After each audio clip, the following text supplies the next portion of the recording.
Okay guys, welcome back to the channel. Today we're going to be doing a video on how to replace the valve cover gaskets on a 2JZ GE. This one is in a Lexus IS300. It's Cameron's car. So yeah, we're going to get right into it. And what are you going to need for the replacement, Cameron? Like the parts?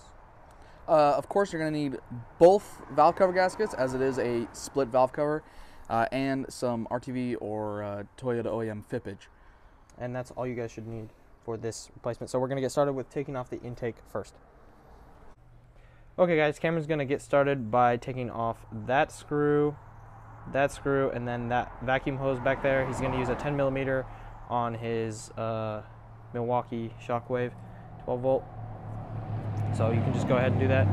It's a Shockwave? It's an M12 fuel. Surge or whatever, yeah, whatever. Cameron went and grabbed a flathead to get that kind of big intake middle section out.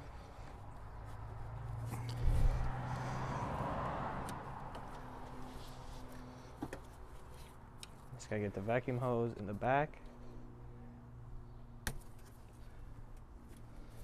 All the tools we're using today are pretty basic, just like wrenches and sockets. So, nothing crazy. And I believe you do need a torque wrench for later when we torque down some bolts. But yeah, you'll most likely just need like a 3/8 torque wrench. Yeah, pretty low torque stuff.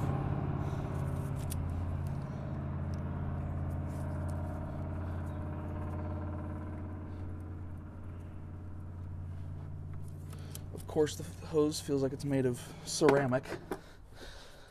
This is old. Ah, yes, the hose is cracked. Cool. Good thing I don't care. Yeah. So we're gonna need to replace that later. There we go. That's the first piece of the intake. You want to show that on camera, Cameron?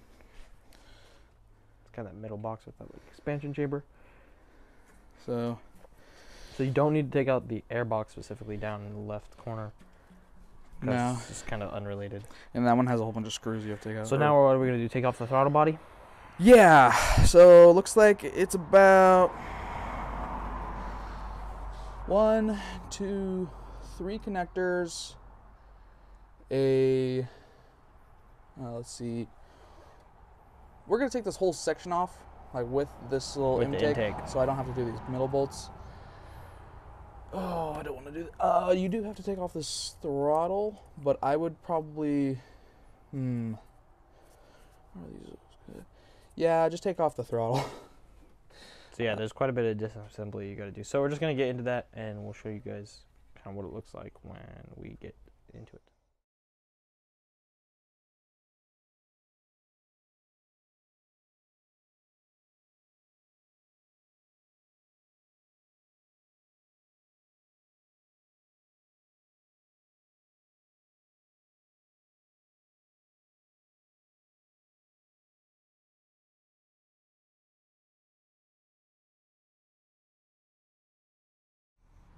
Okay guys, we had to take the throttle body off. You probably saw in the time lapse that we were goofing around with trying to take the plenum and the throttle body off.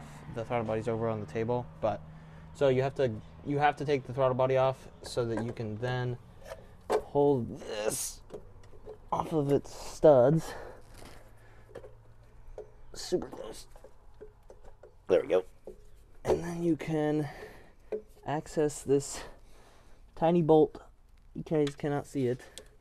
We'll show it when we disconnect it, but there's like a couple. There's basically a 10mm bolt right there that holds on some vacuum hoses, like using a little bracket, and you cannot get it unless you do this. So he's just gonna take it off, and the throttle body is over on the table there, and it was just 2 really long bolts that were 12mm. So yeah, we'll get back when we have the plenum off and ready to go. Oh, all right. Want to show them what it looks like? Yeah, so this is the plenum. It has these 2 hoses on top plus this connector, and then it was also attached here and here and here. And that's the ones that we had to lift it up to get the bottom ones. So yeah. So yeah, once you have your plenum off, now we can get to working on actually the valve cover. So what are we gonna do? We're gonna probably take off this plastic cover. Yeah, take the plastic cover off, take this connector off. Take whatever connectors off we need to for like coils. Do we need to take, okay, the coil, yeah, we'll take the coils off. And then basically get to unbolting all the way around the valve cover. So we'll probably do a little time lapse of that.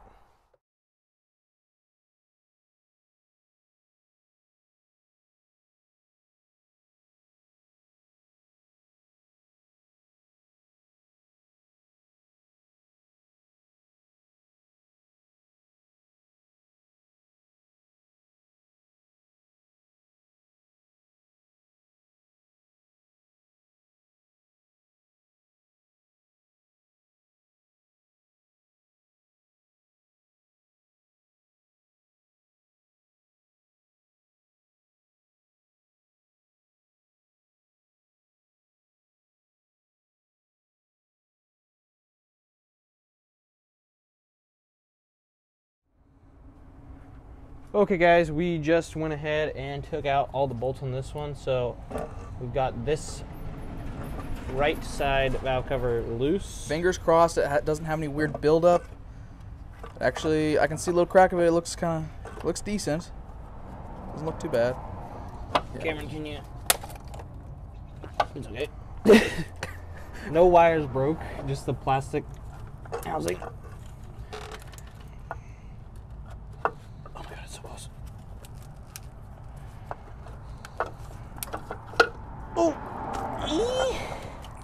Alrighty. Got it.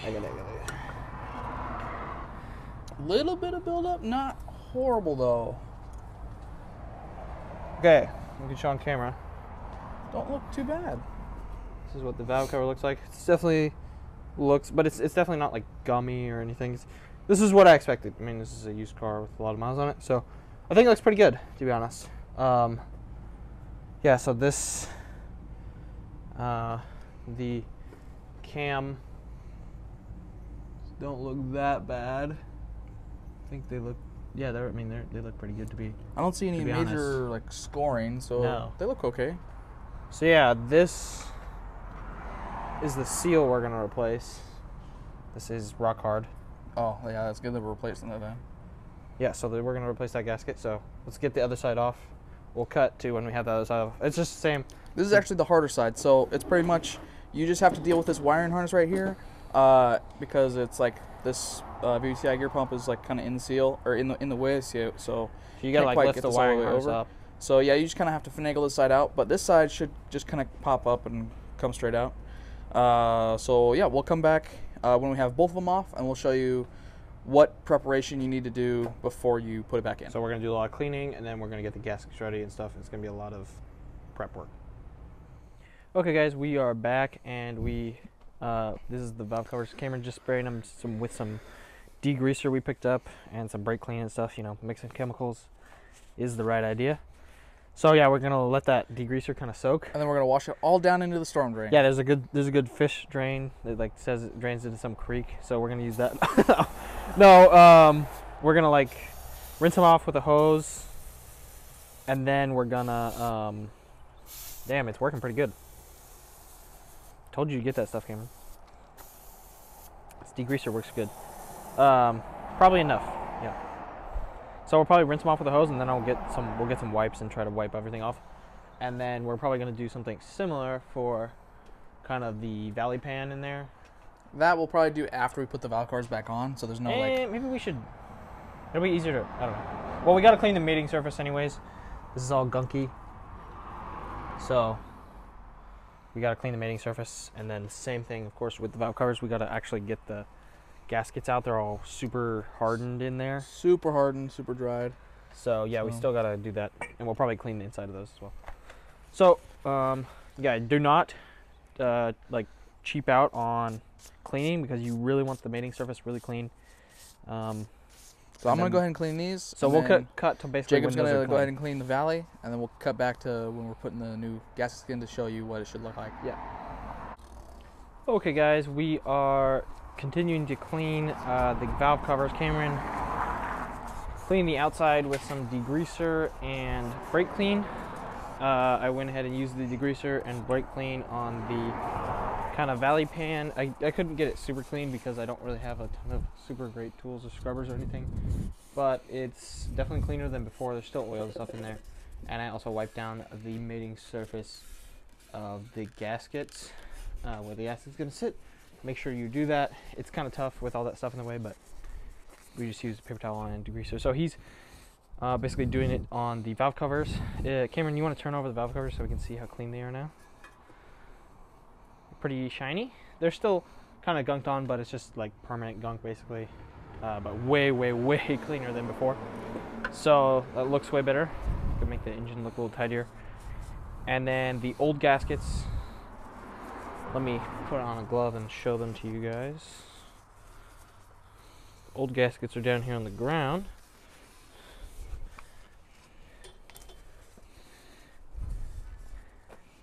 And as you guys can see, they are, this one's like broken right there, pretty brittle. This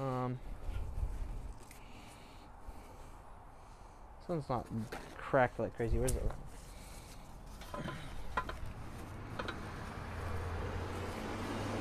But yeah, they are, I wonder if I could break it. They're still a little bit rubbery, but yeah, they're kind of cracked and stuff. Kind of crunchy. And this one's like bubbling weird. So yeah, those are definitely due. It was leaking pretty bad. So once he, we're gonna show you guys probably him putting those, are you gonna put them in right now? Are you gonna put those in? Yeah. Okay, cool. We'll just show you guys right now. So, this is the driver's side. The driver's side is the part number 11213-46030. Like that. See that? Yeah. Kind of receive it. And the passenger side is 11214-46011.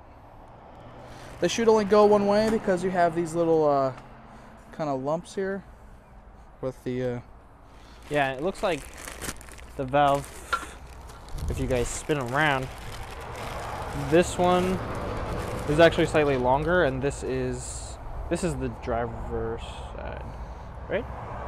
That's the driver. So this is the driver's side. The driver's side one is slightly shorter. Yeah, it has the VVTi gear on the intake, so they had to make a little bit of room. Okay, so this should go. So you're just gonna lay it in there. I'm gonna go in, basically press in each gasket. Get this one open up.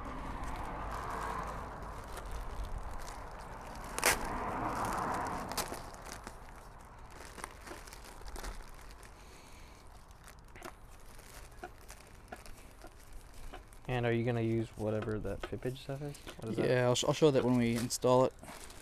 So we're gonna use some sealant when we install it, but not right now.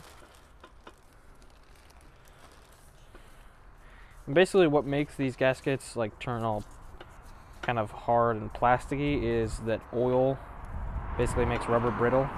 It's kind of weird, but kind of breaks down the rubber and makes it all hard and dried out. Here's the other one. So as you guys can see, the bumps are on opposite sides on those two, and obviously like different length. So make sure you get both of the gaskets. Don't just get two of the same or something. They're different.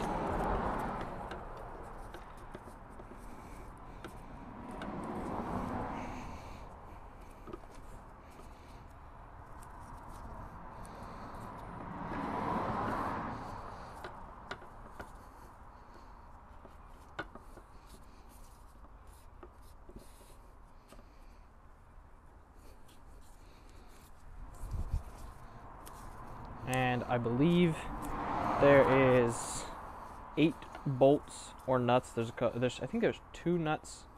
There's one nut at the front of when you put the valve cover gasket on, and then one at the very back on the inside. So there's 2 nuts, I think, per one, and then 6 bolts, but the 2 nuts, they go on the studs, so it kind of helps to line up. And when we throw those in the engine, I'll show you guys right now. If you guys look in the back, these are 2 of the studs. This is what I'm talking about. So there's a nut that goes there instead of just these bolt holes. So you're going to want to make sure you line up the valve covers onto those studs, and there's one stud in the front, but I can't really show it because that wiring harness is basically impossible to move. It's in the way. So Cameron is just wiping down the gaskets, make sure he doesn't have any oil, or make sure they're all clean before you put them back on. And make sure you clean the mating surface as well. I already did that. So we'll cut to basically when we're going to be throwing those on into the engine next. Okay, Cameron's going to get ready to put down a little bit of sealant. RTB, he calls this what, fibbage? It's called fibbage. And that's the Toyota OEM stuff. So he's going to place it down in these corners on either side of the frontal cam, I don't know what you'd call that, cam gear housing basically. The front of the cam on both sides, and that side is shorter because of the VVTi gear and pump and stuff. So he's just going to apply a very small amount. How much are you going to apply? Like a pea size probably? Yeah, about the size of a pea. Yeah, so he's just going to apply it down in each corner, 4 corners. That way you can get a good seal on the front of the cam, because the rest of the gasket is just directly attached, whereas that one kind of is curved over the gear. So alrighty, let him do that.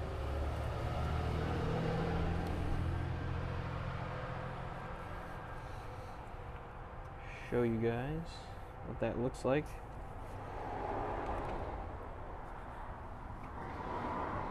Let's see that little sealant bead he kind of laid, and he's just doing that on all 4. So this is pretty crucial. So make sure if you don't have that fippage or whatever, just get some RTB sealant. It's pretty common, easy to find. So yeah, we're going to throw the gaskets on, or the valve covers on now. And you're just going to want to basically line. So this is the driver's side one. This is the driver's side. Yes. With the oil cap as well. So you're just going to need to move everything out of the way, and then you're going to need to set it on the stud in there in the front. There's also a stud on the inside. You can see right there, stud. It's pretty hard. You do have to finagle the wiring harness out of the way, but once you have it on the studs, it should just line up. You don't have to worry about lining it up perfectly. Alrighty, here we go. And now you're going to put in the 2 nuts on the studs, and then you have 6 bolts. All the bolts are the same length. You don't have to worry about mixing them up or whatever. And how many inch-pounds are we going to torque these? 75. So these are not super tight. This is all 10mm, by the way. Do you have your torque wrench set up, Cameron? Yeah. Bring it over. Where'd you get this one? This is the, oh yeah, this is the 1/4 inch. So this is a pretty small torque wrench. Well, it's pretty big actually, but it has a little 1/4 inch drive. 75 inch-pounds. And when we were taking these off, some of these were like finger loose already.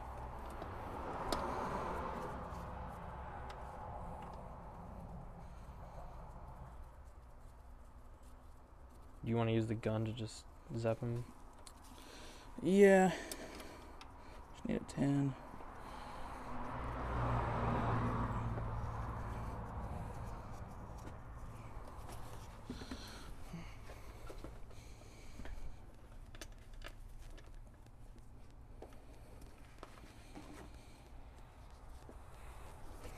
And by the way, the process is just going to repeat on this other side. Same thing, line it up with the studs. And so we'll basically just show you guys what that looks like in a little time lapse.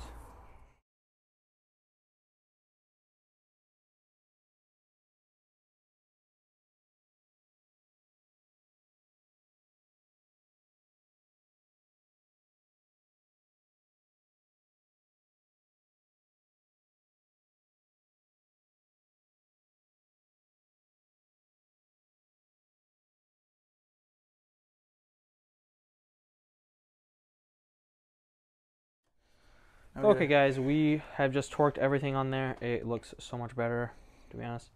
And we're just going to skip to basically when this thing is all assembled back together. You just go in reverse order. Make sure you put the coil packs exactly back where they go. So first we're going to reconnect the harness here, and then we're going to put the coil packs in, and then we're going to bring over the plenum. Put the plenum on and all the hoses, and then we're going to put the throttle battery back on and make sure all the hoses are correct. And then we're going to throw the intake piece back on. That's it. And then how much did this cost for the gaskets? Yeah. I think the gaskets, the OEM gaskets were like $20 a piece, iffy. And then the fit bridge was free, but you can just use RTV or whatever. Yeah, I think RTV is like $6 or $7 like at the store. And we use like a can of degreasers is like $4. So for like $50 basically, you can do this by yourself. Whereas at a dealership, how much was it going to cost you? Well, no, it was going to cost me at a discount $70 an hour and 3.5 hours. It was going to be like $300 or something like that. Yeah, so that's our normal shop rate is $175 an hour. So at a dealership, you're talking about probably like $650 for this job. So you can save yourself a ton of money. It only took us a few hours, and this was our first time doing this. And we were filming and stuff, so that slows us down. So definitely recommend it. Please subscribe, guys, if you think this video was helpful. We have lots of videos on this car as well, and we'll see you in the next one.